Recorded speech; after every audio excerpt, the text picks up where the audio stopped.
This is a mistake. We've seen this story before, and it rarely ends well. 17 years old, a European champion, Barcelona's number 10, the youngest goal scorer in European championship history. This is Lamine Yamal, the boy who looks like football's chosen one, the kid who carried Spain to conquer the Euros in 2024, the kid who delivered Barcelona a domestic treble and went on to rewrite Champions League history, all before turning 18. The hype is deafening, the pressure is crushing, and the question is truly terrifying because football has seen this before. Neymar, Rooney, Ansu Fati, prodigies who once promised everything, only to break under the weight of greatness. So what is Lamine Yamal's fate? Is he destined to rewrite history or repeat its most painful chapters?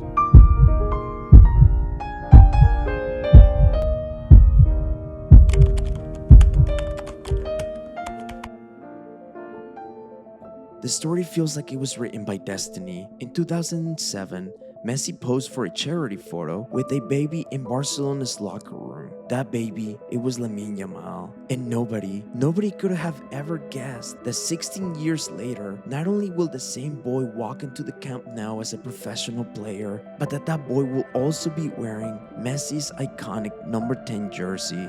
Lamine Yamal made his debut for Barcelona at just 15 years of age.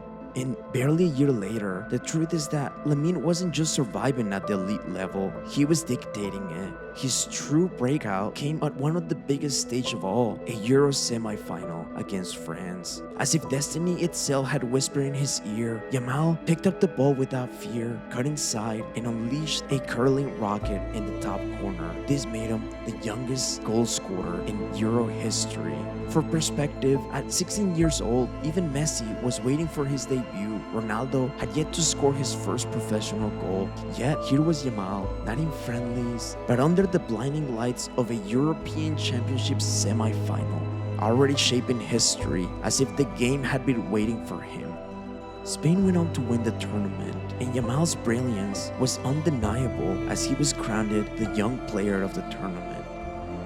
Like Barcelona, the fairy tale only grew louder. Under Hansi Flick, Barcelona swept La Liga, La Copa del Rey, and the Supercopa, a domestic treble forged with Yamal at its core. His numbers were staggering for a 17-year-old kid, but the weight of his rise wasn't in just numbers, it was the spectacle.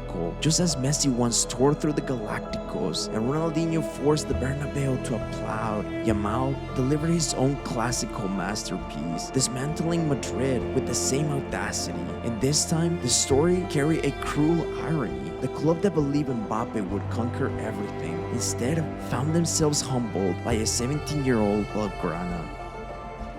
In Europe, he shattered records as the youngest ever to score in both a Champions League knockout and a semi-final, proving that he was no longer just a promise, but already a force of destiny.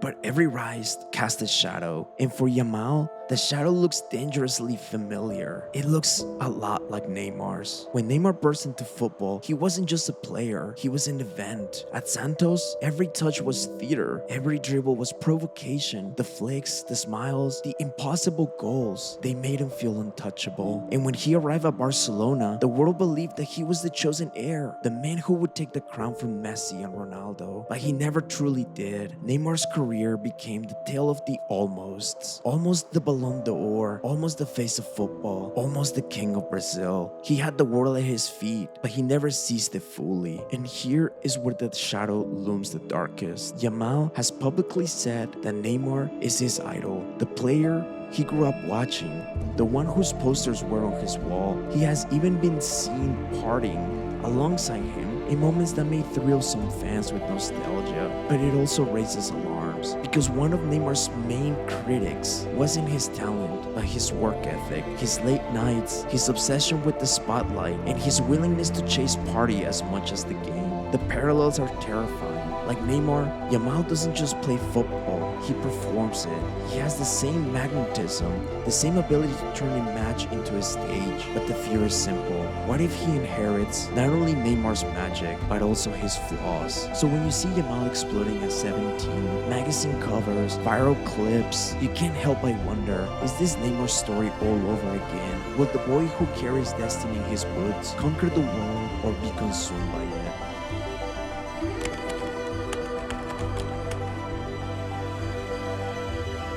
But Neymar's shadow isn't the only ghost hunting Yamal. Football hides a darker curse, and that is of the burnout of its own prodigies. Wayne Rooney was the first great warning. At 16, he was scoring screamers in the Premier League. By 18, he was carrying Manchester United in England like a man twice his age. But the weight was too much. He retired at 35. But truthfully, the Rooney who once stunned the world was gone years earlier, burned out by the demands placed on him before he was fully grown.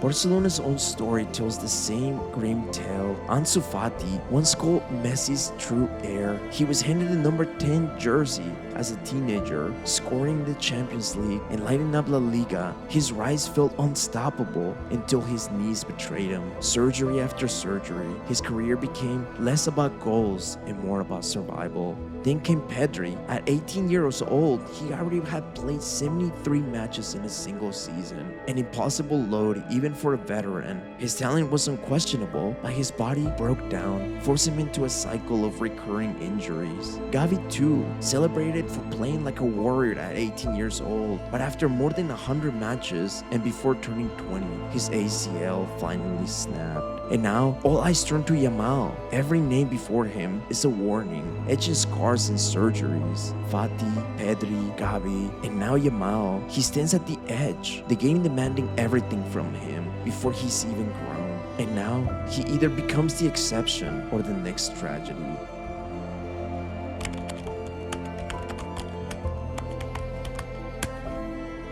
This is where the story stops being about talent and becomes about survival. Barcelona knows what they have. They have tied Lamine Yamal down to a contract running into 2031 with a $1 billion release clause. They have given him the number 10 jersey and made him the face of the new era. But what they haven't given him, it's time. The danger isn't that Yamal isn't good enough, it's that he's too good too soon. Football's machine is built to exploit players like him, to market him, to make him play every week, to turn him into a brand before he's even finished becoming a man. History has shown us what happens when prodigies reach this point. When Pep Guardiola arrived to coach Barcelona, he made the ruthless decision to move on from Ronaldinho. Not because he lacked talent, but because he knew that Messi needed to be protected. That choice allowed Messi to grow, the time to endure, and the chance to develop into the player that he became. And now, Lamine stands at his own point of no return. It's up to him to decide which story will he write. History is clear. One wrong turn can change everything. One torn ligament, one bad transfer, one season without rest. That's all it takes to turn destiny into regret. Football doesn't need another fallen wonder kid. It doesn't need another what could have been. Lamine Yamal has the talent to become one of the greatest players of all time, but only if the world lets him grow into it at his own pace. So the question remains,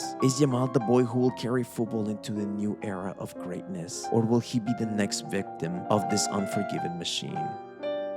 If you made it to this point, I just want to say thank you, and I hope you enjoyed this story as much as I did. If you want to watch more stories like this, please feel free to subscribe or click here to check out some of my other videos. But either way, thank you again for watching. I'll see you in the next time. Cheers.